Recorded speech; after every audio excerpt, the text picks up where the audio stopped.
మరి అనకాపల్లి నుంచి వచ్చిన పాస్టర్ గారు, సాల్మన్ పాస్టర్ గారు దేవుని వాక్యం మనకు అందిస్తారు. అందరం ఆమోదిద్దాం. అయ్యా ప్రెసిడెంట్.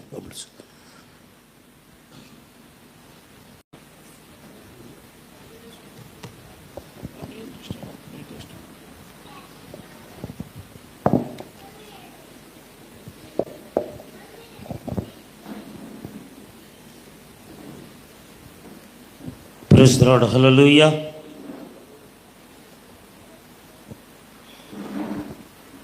పల్లవి పాడి మనము వాక్యంలోకి వెళ్దాం. ఆరాధన చేతును అన్ని వేళలా, ఆత్మతో సత్యముతో ఆరాధింతును. ఆరాధన చేతును అన్ని వేళలా, ఆత్మతో సత్యముతో ఆరాధింతును. నా ప్రాణ ప్రియుడు యేసయ్యకు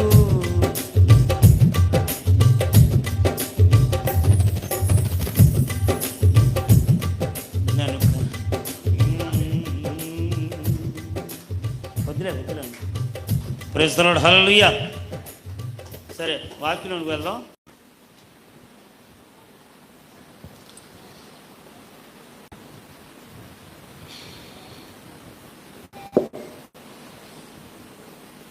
ప్రియమైన దేవుని బిడ్డలారా, లూకాసు వార్త 23వ అధ్యాయము 34వ వచనాన్ని చదువుకుందాం.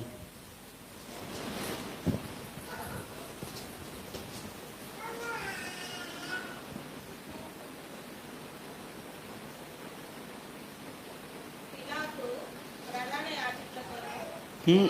23వ అధ్యాయం 34వ వచనమ్మా.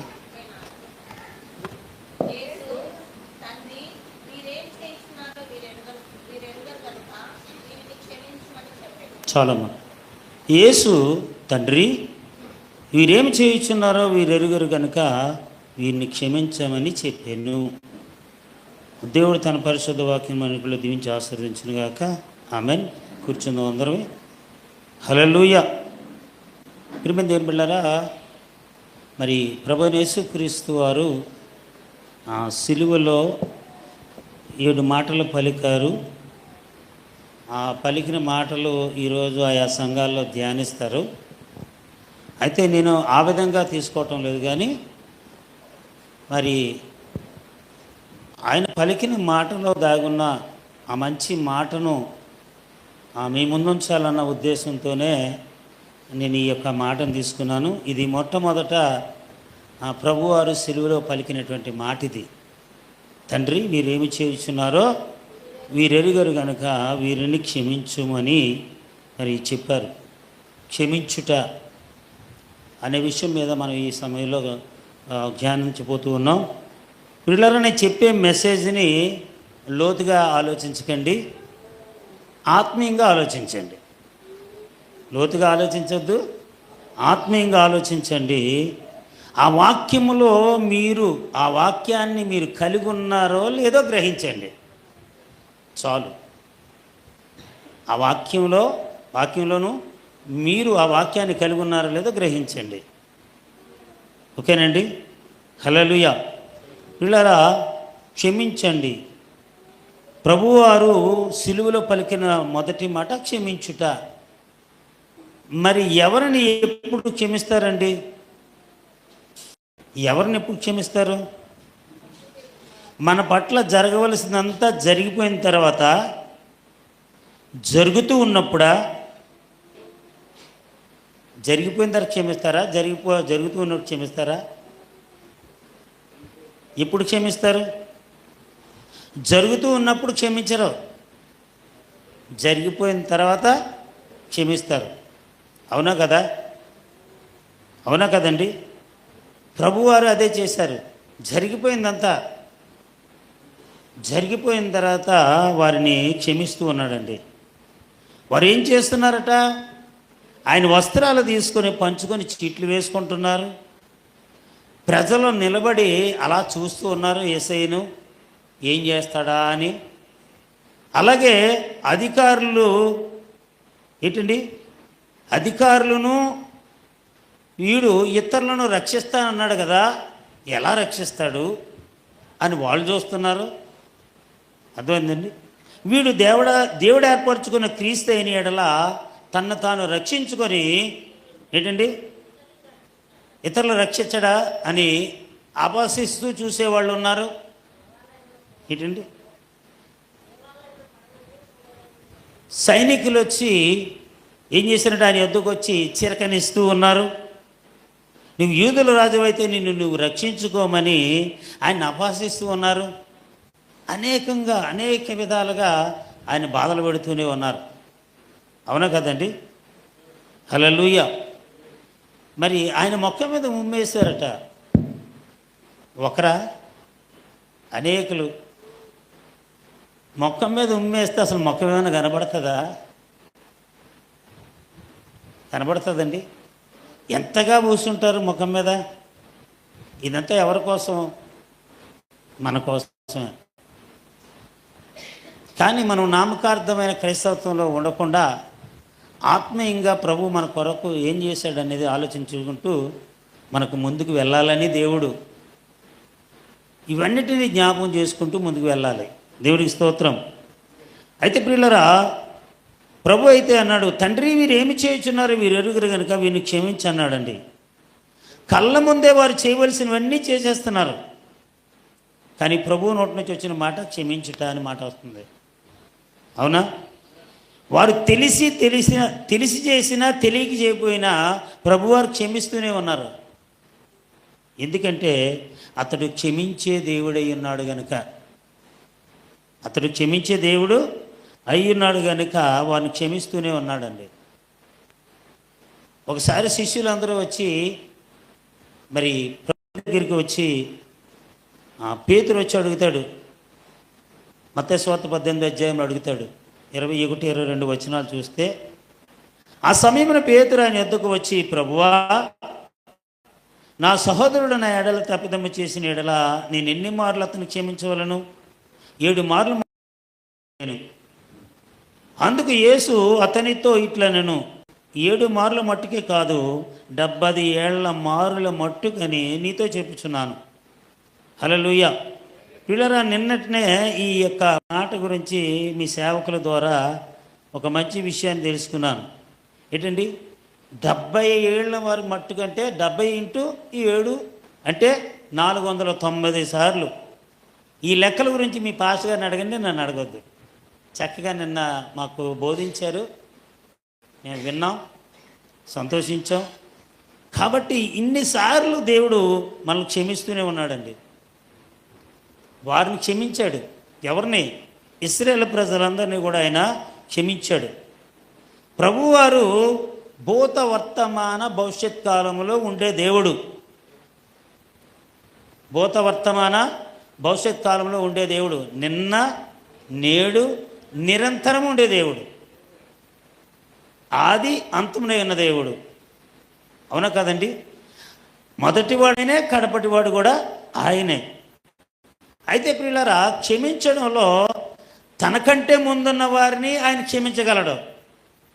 అంటే సిలువ వేయబడక మునుపు, యేసుక్రీస్తు ఈ భూమి మీదకి రాక మునుపు, కుమారుడిగా ఈ భూమి మీదకి రాక మునుపు ఉన్నవారిని కూడా ఆయన క్షమించగలడు. యేసుక్రీస్తు వచ్చిన తర్వాత వారిని కూడా, ఆ తరంలో ఉన్నటువంటి వారిని కూడా ఆయన క్షమించగలడు. తరువాత ఇప్పటి వరకు కూడా ఉన్నటువంటి వారిని కూడా దేవుడు క్షమించగలడు. హల్లెలూయా. అందుకే ఆయన క్షమించే దేవుడై ఉన్నాడు. మీకు అర్థమైందండి? క్షమించడం అంటే ఒక ఇశ్రాయేలు ప్రజలే ఆయన క్షమించలేదు అక్కడ. ఏంటండి? మీకు అర్థమవుతుందా? ఆయన ఈ భూమి మీద రాక మునుపు ఉన్న ప్రజల్ని కూడా క్షమించాడు ఆయన. ఆయనతో పాటు నడిచిన వ్యక్తులను క్షమించుకుంటూ వెళ్ళాడు. ఆయన శిలువ మరణం పొంది మన మధ్య లేకపోయిన తర్వాత కూడా ఇప్పటి వరకు క్షమించుకుంటూనే వస్తున్నాడు ఆయన. ఆయన క్షమించే దేవుడు. హల్లెలూయా. అర్థమవుతుందని మీకు? ప్రభువారు అంటారు, నేను మీతో చెప్పినది ఏమనగా, మీరు పరలోకమందున్న మీ తండ్రికి కుమారులై ఉండినట్లు మీ శత్రువులను ప్రేమించుడి, మిమ్మల్ని హింసించే వారి కొరకు ప్రార్థన చేయుడి. చెప్పారా లేదా? ప్రభువారు చెప్పారా? చెప్పినటువంటి వ్యక్తి నిలబడాలి కదా, అవునా? ముందేమన్నాడు? పేతురు అడిగితే 70 ఏళ్ల మారు మట్టుకు క్షమించాలి అన్నాడు. మరి ఇక్కడ మరొక్కసారి ఏమన్నాడు? మీరు పరలోకపు తండ్రి కుమారులై ఉండాలంటే మీ శత్రువులు మీరు ప్రేమించాలి, మిమ్మల్ని హింసించే వారి కొరకు ప్రార్థన చేయాలి అన్నాడు. అంటే ఈయన చెప్పిన మాటలన్నీ తప్పేవాడండి ప్రభు? మాట మార్చేవాడా? మాట దాటిపోయేవాడా? కాదండి, మాట మీద నిలిచేవాడు. హల్లెలూయా. ఎందుకనే ఆయన మాటే వాక్యము. ఆ మాటలోనే జీవం ఉంది. ఆ జీవం కలిగిన మాట మన ముందుంచాడు. ఆయన క్షమించమని చెబుతూ ఉన్నాడు. ఆయన జీవితంలోనికి వచ్చేసరికి ఏం చేశాడండి? క్షమించుకుంటూ వెళ్తున్నాడు. ఇప్పుడు మనం ఏం చేయాలి? మనం ఆ విధంగా నడవాలా? మనము క్షమించాలా? పగపట్టుకోవాలా? పగలు ప్రతీకారాలు చేసుకుంటూ వెళ్ళాలా మనం? ఏంటండి? క్షమించమని దేవుడు చెప్పాడు. దాన్ని క్షమిస్తామో లేదో నాకు తెలియదు, కానీ మీరు పగ పెట్టుకోండి అని మాత్రం ప్రభు చెప్పుంటే మాత్రం దాన్ని ఖచ్చితంగా పాటిస్తాం మనం. అవునా కదా? అవునా? మంచి విషయాన్ని చెప్తే దాన్ని చేయడానికి మాత్రం 1కి 10 సార్లు ఆలోచన చేస్తాం, ఒక్కోసారి పొరపాట్లు చేసుకుంటూ పోతాం. కానీ చెడు విషయాలు మీరు చెయ్యండి అని ఏమాత్రం యేసుక్రీస్తు వారు ప్రోత్సహించారనుకో, ఎందుకు మన సేవకులు ప్రోత్సహించారనుకో, ఏం చేస్తామండి? మా పాస్టర్ గారు చెప్పారు కాబట్టి వెంటనే జరిగిపోవాలని చెప్పేసి వాడిని చేసుకుంటూ పోతాం. అదే మంచి విషయాలకు వచ్చేసరికి నా వల్ల కావటం లేదండి, ఎంత కంట్రోల్ చేసుకుందానో కంట్రోల్ చేసుకోలేకపోతున్నానండి, ఒక వ్యక్తిని క్షమించలేకపోతున్నానండి. ఇప్పుడు 3 సంవత్సరాల క్రితం జరిగిన విషయమైనా, 5 సంవత్సరాలు జరిగిన విషయమైనా, నీ చిన్నప్పుడు జరిగిన విషయమైనా సరే నువ్వు మర్చిపోవు, క్షమించలేకపోతున్నావు. అవునా కదా? అంటావా? నా చిన్నప్పుడు చూశాను నిన్ను, అప్పుడు నువ్వేం చేసావు నాకు బాగా తెలుసు. మనసులో పెట్టుకుంటున్నావు, క్షమించలేకపోతున్నావు. పగ ప్రతీకారాలతో, ఒక చెడు ఆలోచనతో, ఏదో రీతిగా వాళ్ళని ఏదో చేయాలన్న ఉద్దేశంతో మనం ఏం చేస్తామండి? మనసులో పెట్టుకుంటాం. మనం పెట్టుకునేది కాకుండా మన పిల్లల్ని కూడా చెడగొడతాం. ఇదిగోరా చూడు బాబు, వాడు మనోడు కాదు, జాగ్రత్త, వాళ్ళతో మనం తిరగకూడదు, వాళ్ళతో మనం ఉండకూడదు, వాడు ఇటువంటి వాడు అటువంటి వాడు, నువ్వు చాలా జాగ్రత్తగా ఉండాలి, వాడికి మనకి పగస్తుడు, వాడు మనకు దూరస్తుడు. వాడు చెప్తామా చెప్పవా? చెప్తాం. బాలుడు నడవవలసిన త్రోవలో వాడిని నడిపించమంటే మాత్రం వాడిని నడిపించాం. ఇటువంటి విషయాలు చెప్తాం మనం. పక్కింటి వాడి దగ్గరికి వెళ్తే వద్దు, వాడి దగ్గరికి వెళ్ళొద్దు, వాడికి మనకు పడదు, 10 సంవత్సరాల నుంచి వాళ్ళకి మనకి మాట్లాడలేవు, వెళ్ళొద్దు నువ్వు, వాడంటే నాకు బాగా, నీకు బాగే, నా కుమారుడు కనుక, నా కుమార్తె కనుక, నా భార్య కనుక, నా అన్నదమ్ములు కనుక, నా అక్కచెల్లెలు కనుక, నా రక్త సంబంధి కనుక, నీకు కూడా వాళ్ళు భాగస్తులే.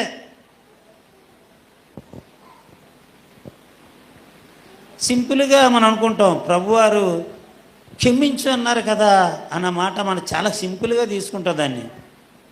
ఆ క్షమించే విషయంలో ఎంత ఓర్పు, సహనము, నెమ్మది, ఆలోచన కావాలండి. నీ మనసు ఆ మాటకు ఏకీపిస్తుందా? ఆ మాటకు లోబడుతుందా? కొందరు ఏం చేస్తారంటే బలవంతంగా ఇద్దరిని పెడతారు, రై తప్పైపోయింది అనేది ఒకరినొకరు ఒప్పుకోండి. వాళ్ళు ఏమంటారు? లోపల పెట్టుకుంటారు, బయటికి మాత్రం క్షమించండి. ఎందుకంటే చెప్పిన మధ్య కాంప్రమైజ్ చేస్తున్నటువంటి, సమాధానపరుస్తున్నటువంటి వ్యక్తిని బట్టి గౌరవించి ఏం చేస్తారంటే బయటికి మాత్రం క్షమించాం బ్రదర్, క్షమించాం ఓకే అనుకుని వెళ్ళిపోతాం అంతే. కానీ లోపల మాత్రం క్షమించలేము. యేసయ్య చెప్పింది ఆ క్షమాపణ కాదు. హల్లెలూయా. ఏంటండి, ఆయన క్షమించకుండా ఉన్నాడు అంటే మాత్రం ఒక్కరు మిగులుతామా ఈ భూమి మీద? మనం చేసిన తప్పులు బట్టి, మనం చేసిన పొరపాట్లు బట్టి, మనం జీవిస్తున్న విధానాన్ని బట్టి, మనం మాట్లాడుతున్న విధానాన్ని బట్టి దేవునికి వ్యతిరేకమైన స్వభావాన్ని కలిగి ఉన్నటువంటి మనము బ్రతికి బట్టగట్టగలమా? అర్థం చేసుకున్నారా? హల్లెలూయా. కాబట్టి ప్రియులారా, క్షమించుట అనేది ఒక ప్రభువు అయిన యేసుక్రీస్తు మాత్రమే ఆయన చెప్పగలిగాడు తప్ప మనం ఇంకా చెప్పలేమండి. మనం ఇంకా అంతవరకు వెళ్ళలేదు మనం ఇంకా తడబడుతూనే ఉన్నాం. ఆ విషయానికి వచ్చేసరికి ఇంకా మనలో ఒక లోటు కనబడుతూనే ఉంది, ఒక పొరపాటు కనబడుతూనే ఉంది. అసలు మనలను మనమే సరి చేసుకోవడానికే, ఇంకా వాక్యం దగ్గరికి వచ్చేసరికి మనలను మనం సరి చేసుకోవడానికే ఇంకా ఎన్నో ఇబ్బందులు పడుతున్నాం. మనం ఎన్నో పరిస్థితులు ఎదుర్కొంటున్నాం. క్షమించే మనసు నీకుంటే నీ కుటుంబ సభ్యులు నీకు ఎందుకు శత్రువులు అవుతారు? క్షమించే మనసు నీకుంటే నీ గ్రామస్తులు నీకు ఎందుకు శత్రువులు అవుతారు? క్షమించే మనసు నీకుంటే ఏంటండి, ఈ లోకంలో ఉన్నవాళ్ళు ఎవరు నీకు శత్రువులు అవుతారు? ఎవరు నీకు దూరం అవుతారు? అర్థమవుతుందండి? హల్లెలూయా, హల్లెలూయా. ప్రియమైన దేవుని బిడ్డలారా, అయితే యేసుక్రీస్తు ప్రభువారు అంటారు, ఫిలిప్పీయులకు రాసిన పత్రిక 2వ అధ్యాయం 5వ వచనంలో అంటాడు, యేసుక్రీస్తునకు కలిగిన ఈ మనసును మీరు కలిగి ఉండుడి. యేసుక్రీస్తు ఏ మనసు అయితే కలిగి ఉన్నాడో అదే మనసును మనం కూడా కలిగి ఉండాలి. నువ్వు నిజంగా యేసుక్రీస్తు కలిగిన మనసును మీరు కలిగి ఉంటే ఏం చేస్తామో తెలుసా? మనం గతంలో నిన్ను దూషించిన వారిని క్షమించగలుగుతావు, ప్రార్థించగలుగుతావు, ప్రేమించగలుగుతావు. ఇప్పుడు నిన్ను అసహించుకున్న వారిని కూడా క్షమించగలుగుతావు, ప్రేమించగలుగుతావు, వారి కొరకు ప్రార్థించగలుగుతావు. ముందున్న వారిని, ఫ్యూచర్లో కూడా ఎవరెవరు ఎదురవుతారో నీకు తెలియదు, వారిని కూడా నిన్ను తూలాడుతూ ఉంటే, నీ దగ్గర రాకుండా దూరం నుంచి నిన్ను తూలాడుతూ ఉన్నా సరే వారిని కూడా నువ్వు క్షమించగలుగుతావు, ప్రేమించగలుగుతావు, ప్రార్థించగలుగుతావు. అంటే యేసుక్రీస్తు యొక్క మనస్సు నువ్వు కలిగి ఉంటావు. హల్లెలూయా. ఇదంతా ఎక్కడి నుంచి వస్తుందండి? వాక్యంలో నుంచే. హల్లెలూయా. ఎందుకంటే యేసుక్రీస్తు వాక్యమై ఉన్నాడు. ఆ వాక్యమై ఉన్న దేవుడు క్షమించే దేవుడుగా ఉన్నాడు, క్షమాగుణము పెట్టే దేవుడై ఉన్నాడు. అర్థమవుతుందండి? హల్లెలూయా. కాబట్టి ఆ దేవుడు ఏంటండి, నీ రాజు మనసున్న మహారాజు గనుక నీవు క్షమించగలవు, ప్రేమించగలవు, వారి కొరకు ప్రార్థించగలవు. పిల్లలు చూడండి, ఇప్పుడు మనం తండ్రి వీరు ఏం చేయించున్నారు, వీరు ఎరుగు కనుక వీరిని క్షమించము అని ప్రభు చెప్పిన మాటల్లో నాకు 4 విషయాలు కనబడ్డాయి. అవేంటంటే, ప్రభు అయిన యేసుక్రీస్తు వారు తండ్రికి ప్రార్థన చేస్తున్నారు. ఒక్క పక్క ఇశ్రాయేలులంతా, యూదులంతా ఆయన శిక్షిస్తూ ఉంటే, బాధ పెడుతూ ఉంటే, ఆయన శోధిస్తూ ఉంటే ఆయన ఏం చేస్తున్నారండి? ప్రార్థన చేస్తున్నారు, తండ్రికి ప్రార్థన చేస్తున్నారు, తండ్రి అని. అంటే నీకు శోధనలు వచ్చినప్పుడు, నీకు కష్టాలు వచ్చినప్పుడు, నీకు శ్రమలు వచ్చినప్పుడు, నీకు మీదకి ఉపద్రవమే వచ్చినప్పుడు నువ్వు చేయవలసింది ఏంటంటే ప్రార్థన అని గ్రహించాల. ప్రార్థన. తండ్రికి ప్రార్థన చేస్తున్నాడు. రెండోది క్షమించమని కోరుతున్నాడు. మీరేం చేస్తున్నారో మీరు క్షమించు. మొదట ప్రార్థించడము చూపిస్తున్నాడు, రెండోది క్షమించడం చూపిస్తున్నాడు. మూడోది ఏంటో తెలుసా?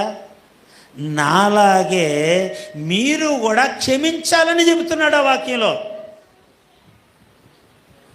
నా వలే మీరు కూడా క్షమించేవారిగా ఉండవాలని దేవుని కోరుతూ ఉన్నాడు. మరొక మాట అన్నాడు ప్రభువారు, వారు తెలియకే చేస్తున్నారు అన్నాడు. వారు ఏం చేస్తున్నారట? తెలియకే చేస్తున్నారు. వారికి నిజంగా తెలియదండి. వీరు పోగొట్టుకున్న రక్షణ అన్ని జనులకు వస్తుందన్న సంగతి వాళ్ళకి తెలుసా? తెలియదు. వాళ్ళకి నిజంగా తెలియదండి. నిజంగా వాళ్ళకి తెలీదు. ఆయన మరణించి తిరిగి లేస్తే నిత్యజీవం అనుగ్రహించబడుతుందని వారికి తెలుసా? వారికి తెలుసా? తెలీదు. తెలిస్తే ఏం చేస్తారు? యేసుక్రీస్తుని చంపేవారా? ఆయన వల్ల నిత్యజీవం వస్తుందంటే చంపేవారండి? చంపేవారా? ఆయన వల్ల రక్షణ వస్తుందంటే చంపేవారా? ఇప్పుడు నన్ను చంపండి, నాకు నన్ను చంపితే మీకు ₹1,00,00,000 వస్తాయి అంటాను నేను. నన్ను చంపకుండా ఉంటే ₹1,00,00,000 వస్తాయి అంటాను, లేకపోతే చంపితే ₹1,00,00,000 వస్తాయి అంటాను. మీరేం చేస్తారు? నాకు ₹1,00,00,000 రావాలి కనుక ఏం చేస్తే బాగుంటుందని అది ఆలోచన చేస్తారు. అవునా కదా? అవునా? కానీ వీళ్ళకి తెలియదండి. వీళ్ళకి తెలియదు. యేసుక్రీస్తు చనిపోతే రక్షణ వస్తుంది, యేసుక్రీస్తు చనిపోతే నిత్యజీవం అనుగ్రహించబడుతుంది. ఏంటండి? కనుకనే వారు ఏం చేస్తున్నారో వారికి తెలియదు. తెలియక తప్పు చేశామని ప్రాధాయపడితే అతని దగ్గర క్షమాభిక్ష దొరుకుతుంది అన్న సంగతి కూడా వారికి తెలియదు.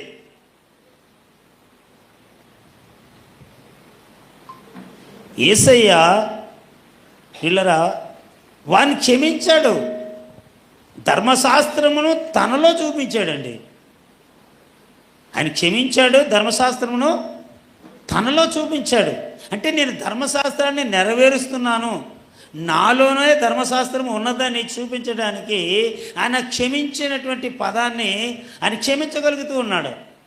అది మత్తయి సువార్త 5:22 చూస్తే అంటాడు, నేను మీతో చెప్పినదేమనగా తన సహోదరుని మీద కోప్పడు ప్రతివాడును విమర్శకు లోనగును, తన సహోదరుని చూసి వ్యర్థుడని చెప్పువాడు మహాసభకు లోనగును, ద్రోహి అని చెప్పేవాడు నిత్య నరకాగ్నికి లోనగును. ఇది ధర్మశాస్త్రములో రాయబడిన మాటలు ఇవి. ఈ మాటలన్నిటినీ కూడా ఆయన చూపిస్తున్నాడు. మనం క్షమించకపోతే మీ పరిస్థితి ఎలా ఉంటుందో చూసుకోండి. క్షమించే మనసు, ప్రేమించే మనసు, ప్రార్థించే మనసు మీకు లేకపోతే మీరేమైపోతారో చూసుకోండి. మీరేం పాలైపోతారో ఒక్కసారి చూసుకోండి అని మరి దేవుడు చెప్తూ ఉన్నాడు. ప్రియులారా, మరి ఎంతవరకు మనం ఈ మాటను తీసుకుంటున్నాం? మిగతా సంఘాలండి 7 మాటలు చదివి బోరుని ఏడుస్తారు. ఎందుకు ఏడుస్తారో నాకు అర్థం కాదు. ఎందుకు ఏడుస్తారో నాకు తెలియదండి. దేవుని యొక్క ప్రణాళిక, దేవుని యొక్క సంకల్పము, దేవుని యొక్క చిత్తము, దేవుని యొక్క ఏర్పాటు మన పట్ల ఏమైందో తెలుసుకోరు. ఆచారపూర్వకమైన భక్తి జీవితంలో దాన్ని చేసుకుంటూ వెళ్ళిపోతారే తప్ప ఆత్మానుసారమైన దాని మీద మనసు పెట్టరు.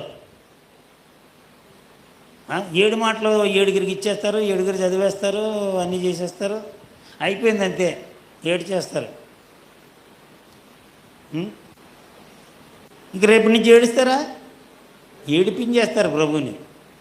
ఈరోజు ఏడుస్తారు ప్రభు కోసం, రేపు నుంచి ప్రభుని ఏడిపించేస్తారు. పరిశుద్ధాత్మని దుఃఖపరిచేస్తారు. పరచరండి, దుఃఖపరచరా? చేయకుండా పనులన్నీ చేసేస్తూ పరిశుద్ధాత్మ దేవుని దుఃఖపరుస్తూనే ఉంటారు. ఆయన దుఃఖపడిపోతూ ఉంటాడు. నిన్న చూస్తే నా కోసం ఏడిచావు, ఈరోజు చూస్తే నీ కోసం నేను ఏడవలసి వస్తుంది. ఎందుకంటే నీ ఇష్టం వచ్చిన నడుస్తున్నావు, నువ్వు వాక్యాన్ని దాటిపోతున్నావు. ఏంటండి? సంఘక్రమాన్ని దాటిపోతున్నావు, నీ సేవకుని దాటిపోతున్నావు, దేవుణ్ణి దాటిపోతున్నావు. హల్లెలూయా! అవునా కదండి? దేవుని దాటిపోయే వాళ్ళు ఉన్నారు, సేవకుని దాటిపోయే వాళ్ళు ఉన్నారు, సంఘక్రమాన్ని కూడా దాటిపోయే వాళ్ళు ఉన్నారు. మీ వాళ్ళు ఎలాగ ఆశీర్వదించబడతారండి? వాళ్ళు ఎలా దీవించబడతారు? ఎలా దీవించబడతారు వాళ్ళు? హల్లెలూయా. మనము కూడా క్షమించాలని యేసయ్య బోధించాడు. చాలా విషయాలు చెప్పాడు ఆయన క్షమాపణ గురించి. చాలా రిఫరెన్సులు ఉంటాయి. కొత్త నిబంధన గ్రంథంలోనే చాలా రిఫరెన్సులు ఉంటాయి. మత్తయి సువార్త 6:14-15 చూసినట్లయితే, మనుషుల అపరాధములను మీరు క్షమించని ఎడల మీ పరలోకపు తండ్రియు మీ అపరాధములను క్షమించును. మీరు మనుషుల అపరాధములను క్షమింపకపోయిన ఎడల మీ తండ్రియు మీ అపరాధములను క్షమింపడం.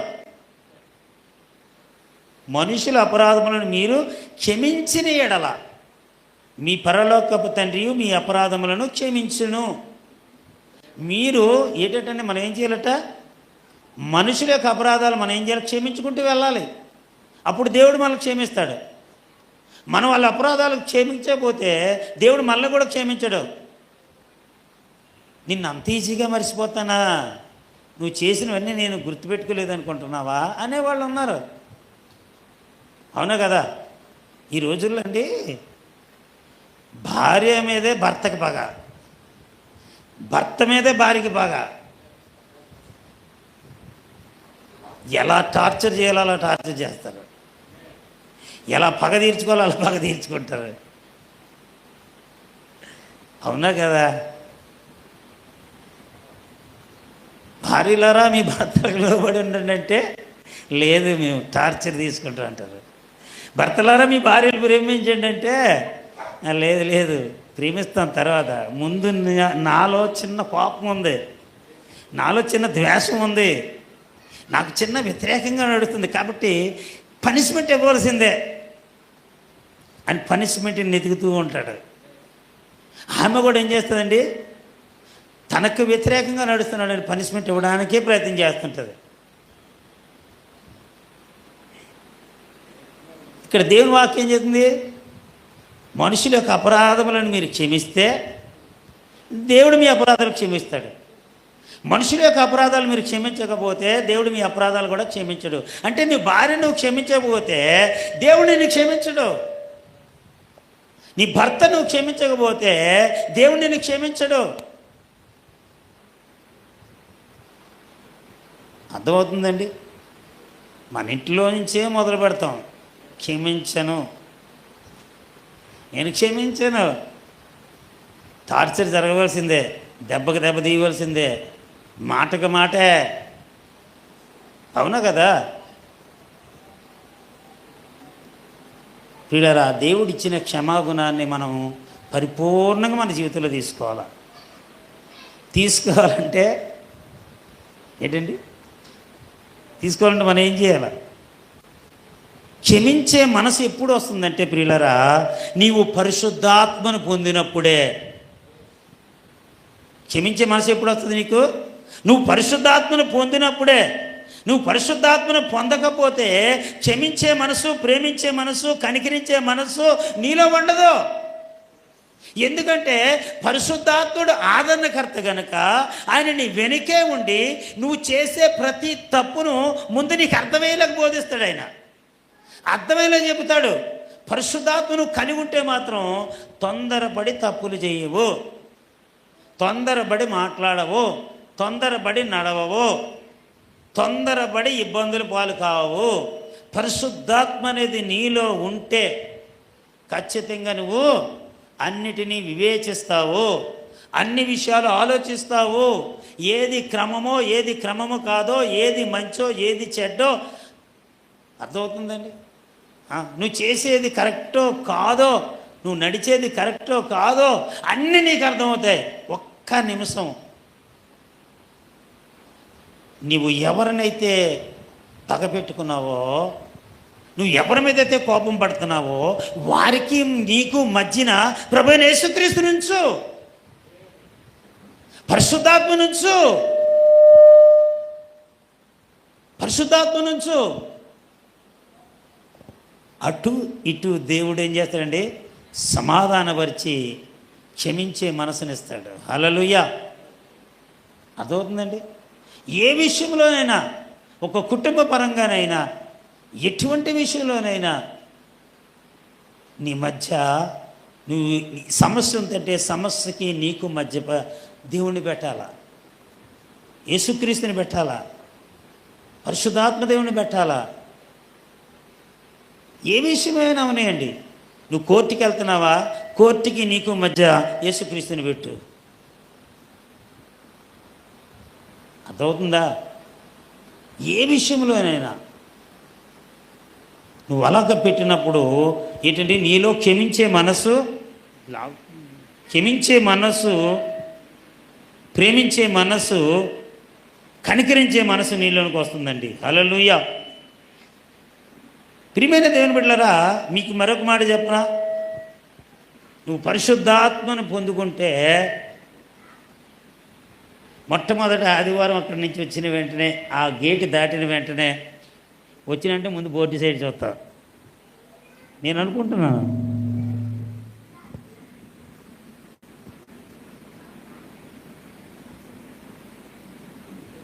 ఏం చేస్తావు నువ్వు? పరిశుద్ధాత్ముడు నీలో ఉంటే నేను వీటిని ఈ వారం అంతా కరెక్ట్గా పాటించానా, ఇందులో నిలుచున్నానా, ఇవి నా జీవితంలోంచి ఏమన్నా చిన్న చిన్న తప్పానా, చిన్న చిన్న పొరపాట్లు ఏమైనా చేశానా అని నిన్ను నువ్వు ప్రశ్నించుకునేటట్టుగా చేసుకోగలుగుతావు. నిన్ను నువ్వు పరిశీలన చేసుకుంటావండి. ఏదో వచ్చాను, ఏదో కూర్చున్నాను, ఏదో వెళ్ళిపోయాను, ఏదో పాస్టర్ గారు చెప్పారులే, ఏదో విన్నానులే అని వెళ్ళిపోతే మాత్రం పరిశుద్ధాత్మ దేవుడు నీలో పనిచేయడు. నీ జీవితం మారదు, నీ పరిస్థితులు మారవు.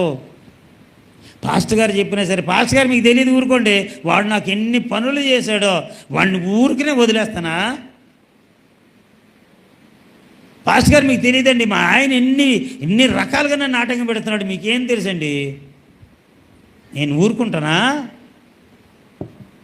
అంటావా అనవా? అంటావు. ఎందువల్ల? నీకు సంభవించిన దానికి నీకు మధ్య యేసు క్రీస్తు లేడు గనుక, పరిశుద్ధాత్ముడు లేడు గనుక.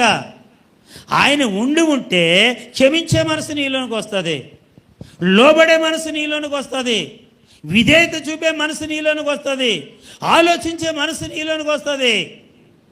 నువ్వు చేసేది కరెక్టో కాదని 1కి 10 సార్లు ఆలోచన చేసి ముందుకెళ్ళే మనసు నీకు వస్తుంది. హల్లెలూయా, హల్లెలూయా. పిల్లరా, కాబట్టి నువ్వు దురాత్మ ప్రభావం నీ మీద పనిచేసింది అనుకోండి, దురాత్మ ప్రభావం నీ మీద పనిచేసింది అనుకోండి, నువ్వు దేన్ని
దేవుడిని చూపించట్లే.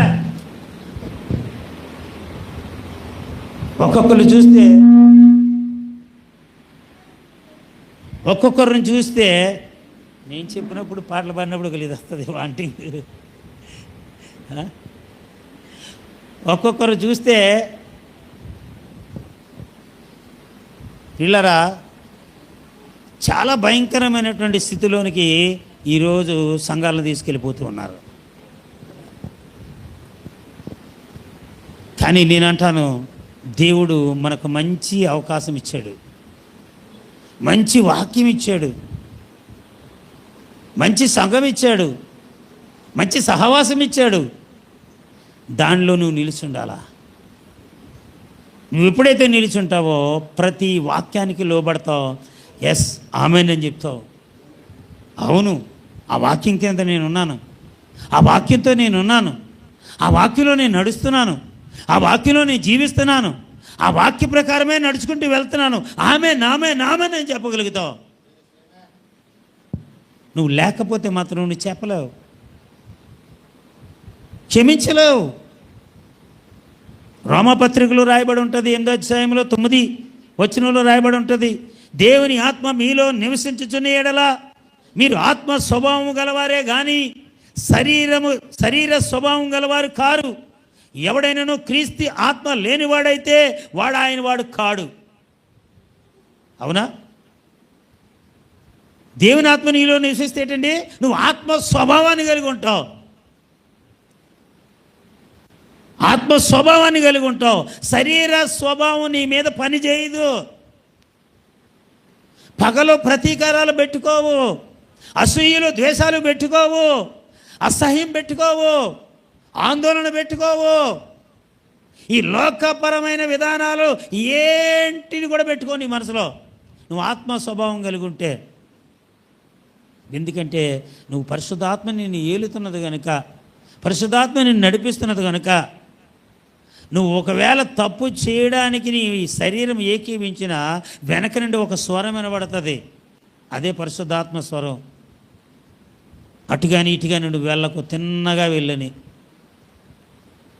కాబట్టి నువ్వేం చేయాలటండి, ఆత్మ స్వభావం కలిగి ఉండాలి. ఆత్మ స్వభావం కలిగి ఉన్నవారే ఏం చెప్తున్నాడండి, దేవుడి వారై ఉన్నారు, ఆయన వారై ఉన్నారు, ఆయన ప్రజలై ఉన్నారు. 14వ వచనంలో అంటాడు, దేవుని ఆత్మ చేత ఎందరూ నడిపించబడుదురో వారందరూ దేవుని కుమారులై ఉన్నారు. 14వ వచనంలో, 8:14లో నువ్వు దేవుని ఆత్మ చేత నడిపించబడుతున్నావా, నువ్వు దేవుని యొక్క కుమారుడుగా కుమార్తెగా నువ్వు ఉంటావు. పరిశుద్ధాత్మ దేవుడు అంతగా నిన్ను నడిపిస్తాడండి. తెలుసా మీకు? హల్లెలూయా. పిల్లలు మనకు తెలిసిన మాటలే సేవకులు చెప్పే ఉంటారు. స్టెఫన్ గురించి మనకు తెలుసు, అందరికీ తెలుసా లేదా? స్టెఫను అతడు పరిశుద్ధాత్మతో నిండినవాడై అని రాయబడి ఉంటుందండి. ఆయన పరిశుద్ధాత్మ చేత నిండినవాడై 7వ అధ్యాయంలో అపోస్తలుల కార్యం 7వ అధ్యాయంలో 55 నుంచి 60 వచ్చిన వరకు చూసినట్లయితే అక్కడ ఉంటుంది, అతడు పరిశుద్ధాత్మ చేత నిండినవాడై దేవుని యొక్క పరిచర్యలో ముందు కొనసాగుతూ ఉన్నాడు. దేవుని యొక్క పరిచర్యలో ముందుకు కొనసాగుతున్నాడండి. పరిశుద్ధాత్మను పొందుకున్నాడు. సంఘ పరిచర్యలో దేవుని పరిచర్యలో ముందుకు వెళుతూ ఉన్నాడు. అతనిలోనికి క్షమించే గుణము కూడా ప్రభావితమై ఉన్నది. కనుకనే అతనిని అనేకులు రాళ్ళిచ్చుకు కొడుతున్నా సరే యేసుక్రీస్తుని మాదిరిగా తీసుకున్నాడు. యేసుక్రీస్తునే తనలో నుండి చూపించాడా లేదా? వీరేం చేస్తున్నారు వీరికి తెలియదన్న మాటని ఆయనే చెప్పాడా లేదా? వారిని క్షమించమని అన్నాడా లేదా? ప్రభు ఏదైతే చెప్పాడో అదే చెప్పాడు అక్కడ. స్టెఫను దేవుడు కాబట్టి క్షమించేస్తాడండి. మనం క్షమించగలమా అంటే మరి ఈ స్టెఫను దేవుడా? మనలో ఒక సహోదరుడే కదా, అవునా కదా? మనలాగే సంఘ పరిచర్యలో ముందుకు వెళ్ళినవాడే కదా, పరిశుద్ధాత్మ చేత నింపబడినవాడే కదా, దేవుని యొక్క సువార్తను ప్రకటించేవాడే కదా. రాళ్ళిచ్చి కొడుతున్నా సరే వాళ్ళు చూసిన వాళ్ళందరూ చెప్తుండ్రు దేవదూత రూపము కలిగి ఉన్నవాడట. పరిశుద్ధాత్మ చేత నింపబడితే ఎలాగుంటుందటండి మన ముఖం? దేవదూత రూపంగా వస్తుందట. పరిశుద్ధాత్మ నీలో లేకపోతే దయ్యం రూపమే వస్తుంది నీకు. దయ్యపు శాస్త్రాలే వస్తాయి నీ మీదకి, దయ్యపు క్రియలే కనబడతాయి నీ మీద. దేవదూత రూపములో అతడు గొప్ప వెలుగు ప్రకాశిస్తూ ఉందట తన ముఖం. ఎందుకంటే పరిశుద్ధాత్మ చేత అతడు నింపబడ్డాడు గనుక. హల్లెలూయా. క్షమించే గుణము యేసుక్రీస్తు చూపించిన మాదిరిని స్టెఫన్ చూపించాడా లేదా? అతడు మోకాళ్ళని 60 వచనం ఉంటుంది, ప్రభువా వారి మీద ఈ పాపము మోపకమని గొప్ప శబ్దముతో పలికెను. ఆ మాట పలికి నిద్రించెను. సౌలు అతని చావునకు సమ్మతించెను. హల్లెలూయా. చూసారండి, యాకోబు పత్రికలో ఉంటుంది, ఏలియా మన వంటి మనుషుడే కదా, మానవుడే కదా అని రాయబడి ఉంటుందా లేదా? వీళ్ళందరూ మన వంటి వాళ్ళే కదా. మరి వాళ్ళతో దేవుడు ఎలా పనిచేశాడు? వారితో దేవుడు ఎలా నడిచాడు? దేవునిలో ఉన్నటువంటి ఆ సుగుణాలన్నీ, ఆ గుణలక్షణాలన్నీ ఎలా చూపించగలిగారు? పరిశుద్ధాత్మ చేత నింపబడ్డారు కనుక, పరిశుద్ధాత్మ చేత నడిపించబడ్డారు కనుక దేవుని కోసం నిలబడ్డారు వాళ్ళు. మరి ఈరోజు మనం నిలబడలేకపోతున్నంటే కారణం ఏంటండి? క్షమించలేకపోతున్నంటే కారణం ఏంటి? ఒకరితో సహవాసం చేయలేకపోతున్నంటే కారణం ఏంటి? నీ కుటుంబంతో కలిసి పరిపూర్ణంగా ఆనందించలేకపోతున్నంటే కారణం ఏంటి? Something is wrong. ఎక్కడో నీలో లోపం ఉంది, ఎక్కడో నీలో ఒక పొరపాటు ఉంది, ఎక్కడో చేదైన వేరు నీలో మొలిచింది. అది దాన్ని కట్ చేయటం లేదు, దాన్ని చిగురింపజేస్తున్నావు తప్ప కట్ చేయటం లేదు. దాన్ని కట్ చేస్తే క్షమాపణ అనే చిగురు మొదలెడుతుంది, ప్రేమించే మనస్సు చిగురు పెడుతుంది, సహవాసం చేసే చిగురు నీలోకి వస్తుంది, కనికరించే చిగురు నీలోంచి పుట్టుకొస్తుంది. ఆ చేదైన వేరు నువ్వు కట్ చేయకపోవడం వల్ల నువ్వేమైపోతున్నావు అండి? కారు ద్రాక్షలు కాస్తూ ఉన్నావు. పాట అయితే బాగానే పాడతాం కదా, నిజమైన ద్రాక్షవల్లివి నీవే, నిత్యమైన సంతోషము నీలోనే, నిజమైన ద్రాక్షవల్లివి నీవే. అవునా? పాటలు పాడుతున్నాం, కానీ మన జీవితంలో నిజమైన ద్రాక్ష పళ్ళు, నిజమైన తీగలుగా మనం ఉండగలుగుతున్నామా? కారు ద్రాక్షలు ఎందుకు కాయాలి? యెషయా గ్రంథంలో ఇశ్రాయేలు ప్రజలను చూపిస్తూ, యోధా ప్రజలను చూపిస్తూ దేవుడు బాధపడుతూ చెప్తాడు 5వ అధ్యాయంలో, అయ్యో నా ప్రజలని వారు ఏం చేస్తున్నారండి? వారిని మంచిగానే చూసానే, వారికి బూర్జు పెట్టానే, తవ్వానే, మట్టి అది చక్కగా తవ్వానే, హద్దులు పెట్టానే, నీరు పోసానే, అన్నీ చేశానే, కానీ మీరు ఏం చేశారు? కారు ద్రాక్షలు కాశారు. తిన్నగెళ్ళి వారిని అడుగుతున్నాడు మళ్ళీ ప్రభు, నేను చేసిన లోపం ఏంటి? నేను చేసిన పొరపాటు ఏంటి? వాళ్ళు ఎందుకు కారు ద్రాక్షలు కాశారు చెప్పండి మీరు అని వారిని అడుగుతున్నాడు దేవుడు. ఎందువల్ల అడిగాడు? వారి తప్పులు వారు తెలుసుకోవాలని. హల్లెలూయా. పిల్లరా, వాళ్ళ తప్పులు వాళ్ళు ఎప్పటికీ తెలుసుకోలేదండి. మరి దైవజనులు చెప్పిన మెసేజ్లు బట్టి నాకు అర్థమైంది ఏంటంటే, ఇశ్రాయేలీలు, యూదులు వారి తప్పులు వాళ్ళు ఎప్పటికీ కూడా వాళ్ళు తెలుసుకోవట్లేదు, ఇప్పటికీ తెలుసుకోవట్లేదు. ప్రభువైన యేసుక్రీస్తుకి వ్యతిరేకంగానే వెళ్ళారు అందరూ. అవునా కదండి? హల్లెలూయా. ప్రియమైన దేవుని బిడ్డలారా, అతడు మరణించాడు. అతడి మరణము ద్వారా ఒక వ్యక్తి రక్షించబడ్డాడు. అతడి మరణం ద్వారా ఎవరండి? ఒక వ్యక్తి రక్షించబడ్డాడు. అతడే పౌలు. అప్పటి వరకు సౌలుగా పిలువబడినటువంటి పౌలు రక్షించబడ్డాడండి. ఏ మరణానికైతే ఆమోద ముద్ర వేశాడో అదే మరణము అతన్ని రక్షించింది.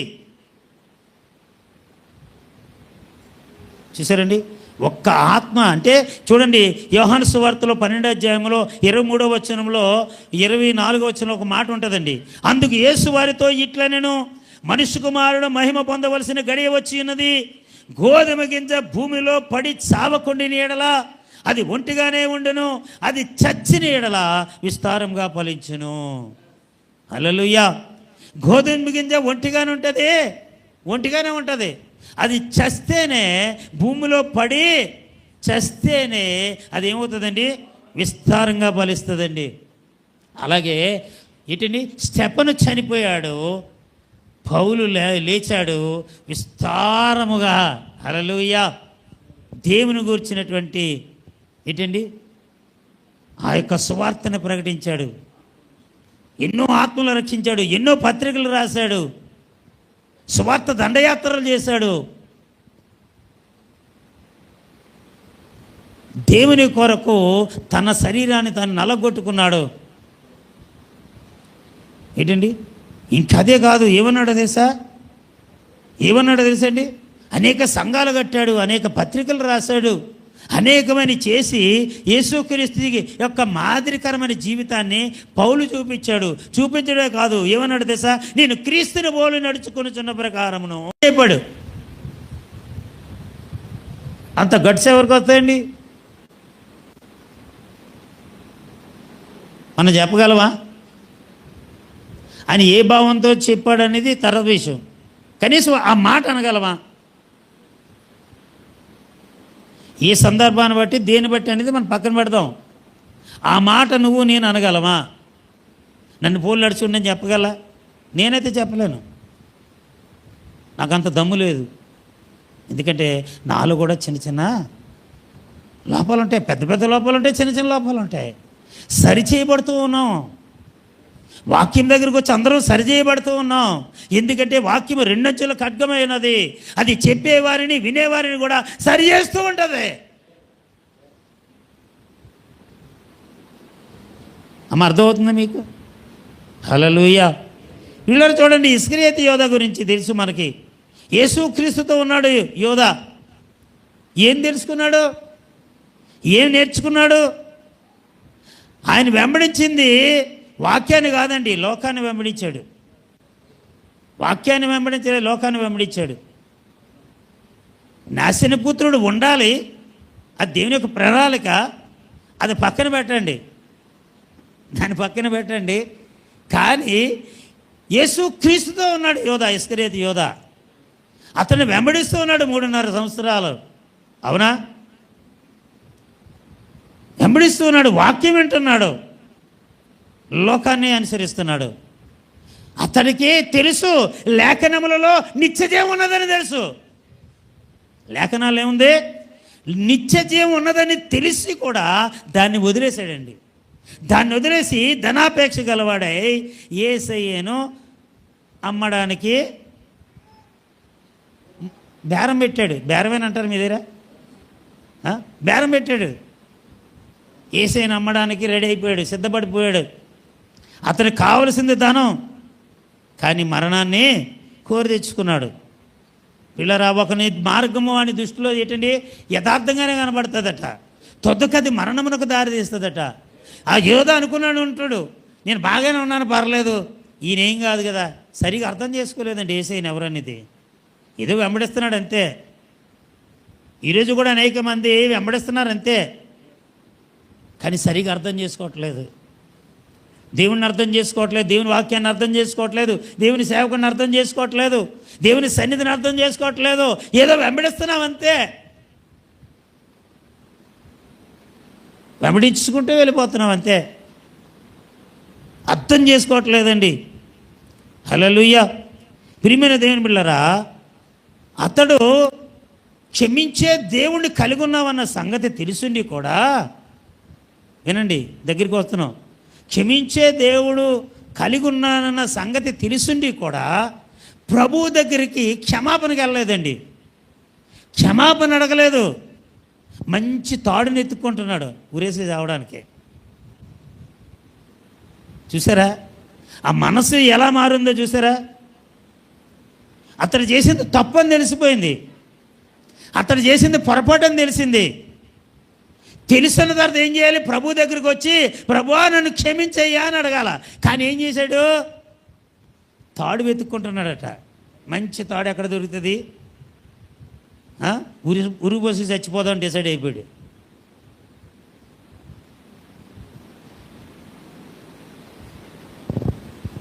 మీపై ఉన్న నాయకులు మీ మీద లెక్క అప్పచెప్పవలసిన వారే ఉన్నారు కనుక మీరు ఎవరి దగ్గరికి రావాలి? ఈ సేవకుని దగ్గరికి రావాలి. ప్రతి విషయమునందునండి.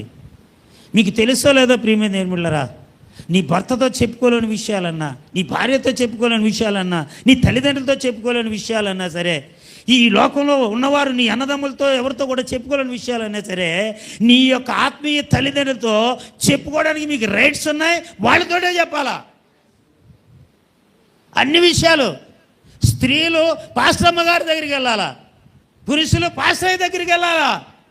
ఎందుకంటే మీ ఆత్మలకు వారు కాపరిగా ఉన్నారు కనుక, మీ ఆత్మలను కాయిస్తున్నారు కనుక, ప్రతి విషయమునందు కూడా మిమ్మల్ని గూర్చి లెక్క వాళ్ళు అప్పచెప్పవలసిన వారే ఉన్నారు కనుక ఖచ్చితంగా మీరు వాళ్ళ దగ్గరికే వెళ్ళాలి.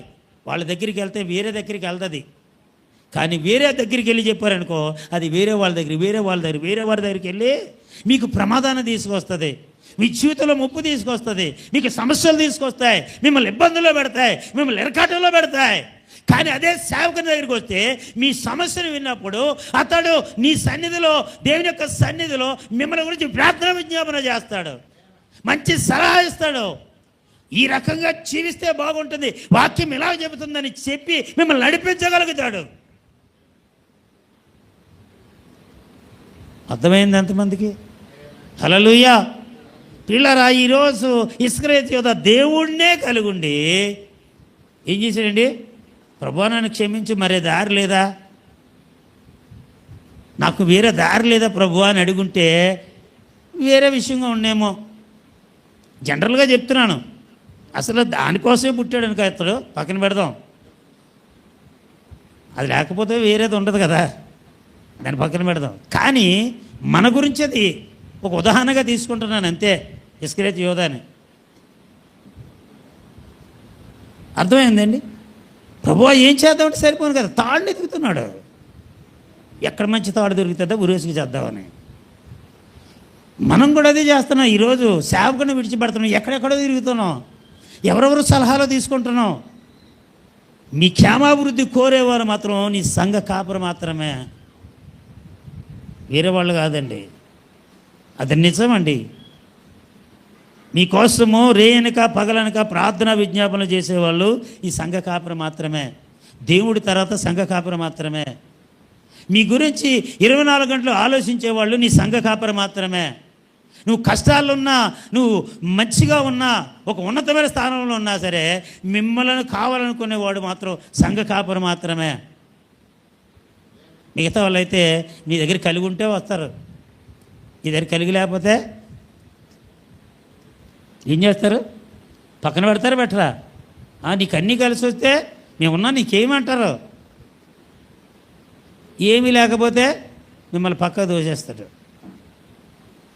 అవునా కదండి? ఏం చేశాడండి? తప్పు చేశాడు, చనిపోయాడండి. పిల్లలు చూడండి, యేసయ్యతో ఉంటే మనం బాగుపడాలి కానీ చెడిపోవాలా, చచ్చిపోవాలా? యేసయ్యతో ఉంటే చచ్చిపోవాలా? పాడైపోయిన జీవితాలు బాగుపడాలా? నశించిపోతున్న వారు బాగు చేయబడాలా? సమరయ స్త్రీ గురించి మనకు తెలుసు, తెలియదండి? సమరయ స్త్రీ గురించి మనకు తెలుసండి. యేసయ్య సమరయ స్త్రీని కలుసుకున్నాడు. ఆమె ఎటువంటిదో మనకు పక్కన పెడదాం. ఆమెతో సంభాషించినప్పుడు ప్రియులారా, ఆమెట యేసయ్య ఎవరో గుర్తించింది. యేసయ్యతో సహవాసం చేసినప్పుడు ఆ యాకోబు దగ్గరికి వచ్చి, ఆ సుకార్ అన్నటువంటి పట్టణం దగ్గరికి వచ్చి యాకోబు దగ్గర ఉండి యేసయ్య ఆమెతో సంభాషించినప్పుడు, యేసయ్య ఆమెతో సహవాసం చేసినప్పుడు ఆ క్షణంలో యేసయ్య ఎవరో ఆమె యేసయ్యను కలుసుకుంది. యేసయ్య సంభాషిస్తున్నప్పుడు ఆయన ఎవరో గుర్తుపట్టి ఏమంటుందంటే, ఏంటండి నువ్వు మా తండ్రి అయిన యాకోబు కంటే గొప్పవాడువా అంటే, నీలో గొప్ప లక్షణాలు కనబడుతున్నాయి, నువ్వు మామూలు వ్యక్తి కాదని గుర్తుపట్టేసింది. అందుకే అంటుంది, మా తండ్రి అయిన యాకోబు కంటే నువ్వు గొప్పవాడువా అని అడిగింది. రెండో మాట ఏమంటుందో తెలుసా? అయ్యా నువ్వు ప్రవక్తవని నేను గ్రహించుచున్నాను అన్నది. మా పాస్టర్ గారు కుళ్ళుబోతుడు అంటారా? మా పాస్టర్ గారు కోపిస్తోడు, మా పాస్టర్ గారు మమ్మల్ని పట్టించుకోరు. ఇవి పట్టుకుంటాం మనం, అవునా? ఇటువంటివి పట్టుకుంటాం మనం. కానీ ఈమెం చేస్తుంది? తన జీవితం తప్పిదవులు ఉన్నా, తన జీవితం ఏ స్థితిలో ఉన్నా ఆమె ఏం చేసిందండి? ఆ మాటల బట్టి, యేసయ్య మాట్లాడుతున్న మాటల బట్టి అతడు ప్రవక్తను గ్రహించింది. ఈరోజు ఇంత వాక్యం మీ దగ్గరకు వస్తున్నప్పుడు మీరు ఏంటి గ్రహిస్తున్నారు? ఇంత వాక్యం మీ దగ్గరకు వచ్చి ఏం గ్రహిస్తున్నారండి? దేన్ని పట్టుకుంటున్నారు మీరు?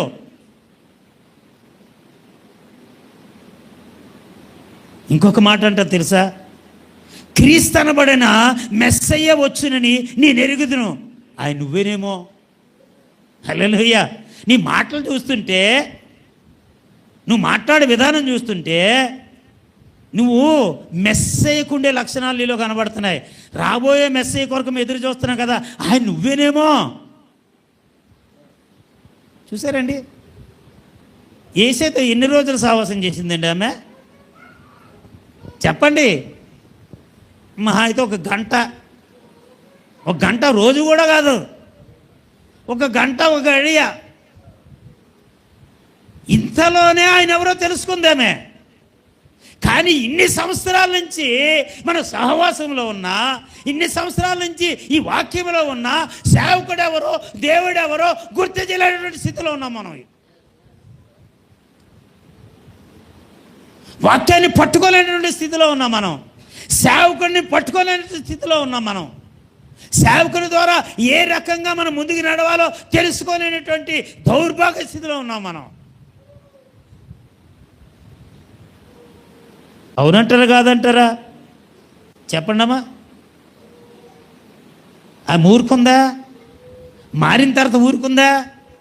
నేను ఒక్కదాన్ని రక్షించబడ్డాను లేదు, చాలులే, నా ఒక్కదానికి యేసయ్యకి వచ్చి తెలిసిపోయింది, ఇక నాకు చాలులేని ఊరుకుందండి. ఏం చేసింది? ఊర్లోకి పరిగెట్టుకుని వెళ్ళింది.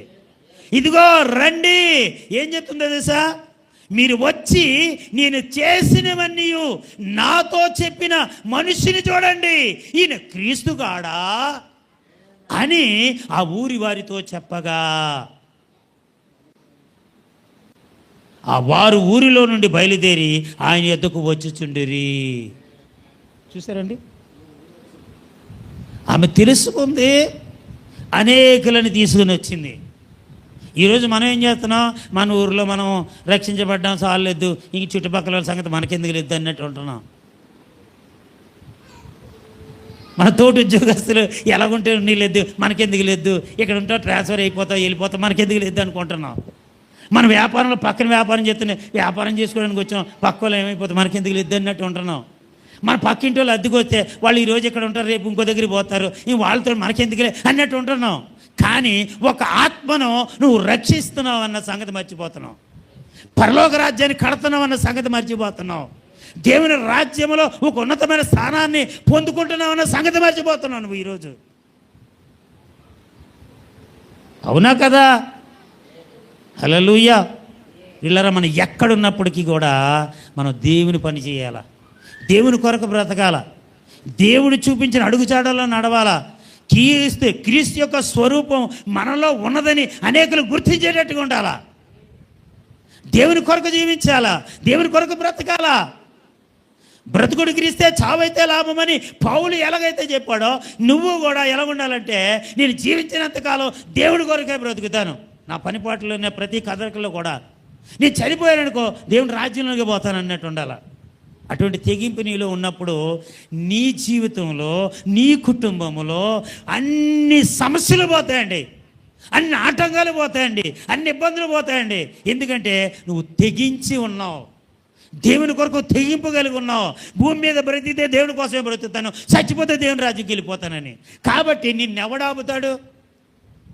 ఎవడన్నా ఆపగలడా? ఏ సమస్యని నేను ఆపగలదా? ఏ ఇబ్బంది అయినా నేను ఆపగలదా? ఏ పరిస్థితి అయినా సరే నేను ఆపగలదా? ఆపలేదు. ఎందుకంటే నువ్వు మొండోడివి, నువ్వు మంచి తీర్మానం చేసుకొని ఉన్నావు. దేవుని కొరకు బ్రతకాలని ఆశపడ్డావు, ఒక మంచి తీర్మానంలో నిలబడున్నావు, వాక్యంలో నిలబడున్నావు. అది హల్లెలూయా, హల్లెలూయా. కాబట్టి ప్రియమైన దేవుని బిడ్డలారా, ఆమె ఏం చేసిందండి? ఆమె ఏం చేసింది? అనేకులను తీసుకొచ్చింది ప్రియులారా, అనేకులను తీసుకొచ్చింది. ఈరోజు మనం కూడా అలాగే ఉండాలండి.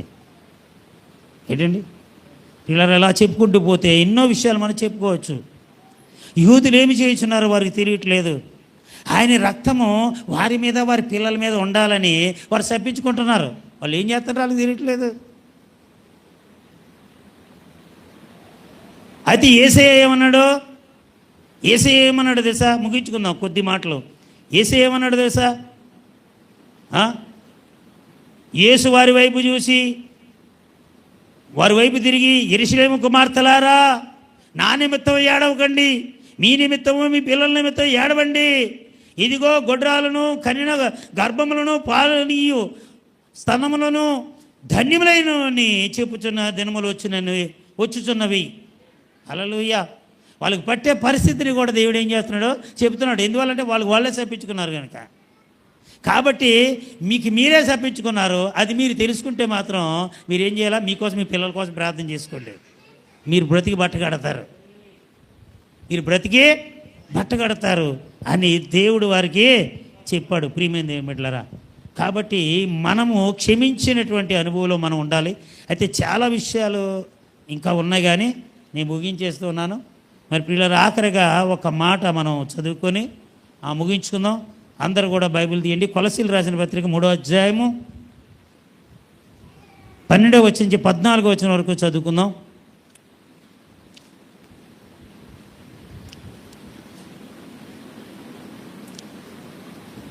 కాగా దేవుని చేత ఏర్పరచబడిన వారును, పరిశుద్ధులను, ప్రియులైన వారికి తగినట్లు ఎలాగట? మీరు జాలిగల మనస్సును, దయాలత్వమును, వినయమును, సాత్వికమును, దీర్ఘశాంతమును ధరించుకొనండి. ఇవే ధరించుకోవాలా. అంతేగాని 2 తులాల బంగారం నెక్లెస్ దగ్గర ధరించుకోవడం, సూటు బూట్లు ధరించుకోవడం మగవాళ్ళు ఏంటండి కాస్ట్లీ. ఒక్క సూటు 10,000, 15,000, 20,000 కూడా ఉన్న సూట్లు కూడా ఉన్నాయి. అవి ధరించుకోవడం కాదు, అంటే ధరించుకోవద్దని కాదు నా ఉద్దేశం. కానీ వాటికి కాదు ప్రయారిటీ ఇవ్వాల్సింది, వాటికి కాదు మనం ప్రయారిటీ ఇవ్వాల్సింది. మనం ప్రయారిటీ ఇవ్వాల్సింది దేనికంటే ఏంటంటే దేవుడు చెప్పాడు, జాలిగల మనస్సును, దయాలత్వమును, వినయమును, సాత్వికమును, దీర్ఘశాంతమును ధరించుకోనండి. ఇది ఇంపార్టెంట్ నీ జీవితానికి. నువ్వెక్కడున్నా బ్రతకగలవు దేవుడి కొరకు. ఇవి ఇంపార్టెంట్, చాలా ఇంపార్టెంట్. వీటిని నువ్వు ధరించుకోవాలి, వీటినే చూపించాలి, వీటినే చూపించాలి. ఇంకేమంటాడండి? ఎవడైనానో తనకు హాని చేసేనని ఒకడనుకొని ఎడల ఒకరినొకడు సహించుచు ఒకరినొకడు క్షమించుడి. ప్రభువు మిమ్మలను క్షమించులాగున మీరును క్షమించుడి. వీటన్నిటిపైన పరిపూర్ణతకు అనుబంధమైన ప్రేమను ధరించుకొనుడి. హల్లెలూయా. ఇవన్నీ పోతాయి, ఆఖరికి ఏది మిగులుతుంది? శాశ్వతమైనది దేవుని ప్రేమ. దాన్ని ధరించుకోవాలి మనం. ఒకరినొకరు క్షమించుకోవాలి, ఒకరినొకరు ప్రేమించుకోవాలి, పరిపూర్ణతలోకి రావాలి మనం. ఇదంతా తీసుకొచ్చేది ప్రేమే. ఆ ప్రేమను మనం కలిగి ఉన్నామా ఈరోజు? ఇంకా చాలా ఉన్నాయి. క్షమించుట అనే పదం మీద చాలా విషయాలు ప్రభువారు మాట్లాడారు, కానీ సమయం లేదు. ఎంతవరకు మనం క్షమించగలుగుతున్నాం? మాటలేనా? జీవితంలో చూపించగలుగుతున్నామా? జీవితంలో మనం చూపించగలుగుతున్నావా? ఇక్కడి నుంచి ట్రై చేద్దామా? ఇప్పటివరకు చేయకపోయినా ఇక్కడి నుంచి ట్రై చేద్దామా ఈ రోజు నుంచి? ఎందుకంటే వాక్యాన్ని ప్రేమించే వ్యక్తి అట ఎవరినైనా క్షమించగలడట. వాక్యాన్ని ఎవరైతే ప్రేమిస్తారో వారు ఎవరినైనా క్షమించగలరట. అటువంటి వారు పరలోక రాజ్యం వెళ్ళడం కూడా ఖాయం. అర్థమవుతుందండి. కాబట్టి మొదటి మాట క్షమించు, ఫర్గివ్. క్షమించు, క్షమించే మనసు కలిగి ఉందాం. ఇంకా ఎన్ని చెప్పారో ప్రభువారు ఆ 7 మాటల్లో నాకైతే తెలియదు. నేను ఒకటే దీన్ని ధ్యానించాను. కాబట్టి మనం ప్రేమను కలిగి ఉందాం, క్షమించే గుణం కలిగి ఉందాం, ప్రేమించే గుణం కలిగి ఉందాం, ప్రార్థించే గుణం కూడా కలిగి ఉందాం మనం. అటువంటి కృప దేవుడు అనుగ్రహించును గాక. ఆమెన్. మరలా ఈ సమయాన్ని దైవజనులకు అప్పగిస్తున్నాను. చిన్న ప్రార్థన చేసి, సకలాశీర్వాదములకు కారణభూతుడా, నీకు వందనాలు తండ్రి, నీకు స్తోత్రాలు నాయనా. ఇంతవరకు నాయనా ఆ సిలువలో పలికిన మొదటి మాట, తండ్రి వీరేమి చేయుచున్నారో వీరెరుగురు గనక వీరిని క్షమించుమని నువ్వు చెప్పిన మాటను బట్టి ప్రభువా, కొన్ని విషయాలు నాయనా మేము విన్నాము కానీ జీవించడానికి ఆశపడుతున్నాం ప్రభువా. ఈ దినం మొదలుకొని ప్రభువా ఒక మంచి తీర్మానంతో ప్రభువా క్షమించే మనస్సుతో, ప్రేమించే మనస్సుతో, ప్రార్థించే మనస్సుతో ముందుకు వెళ్ళాలని ఇక్కడ కూడిన మేమందరం ఆశపడుతున్నాం తండ్రి. ప్రభువా అటు రీతిగా మా మనసులను మార్చండి, మా ఆత్మీయ జీవితాలను చక్కదిద్దండి, సరిచేయండి.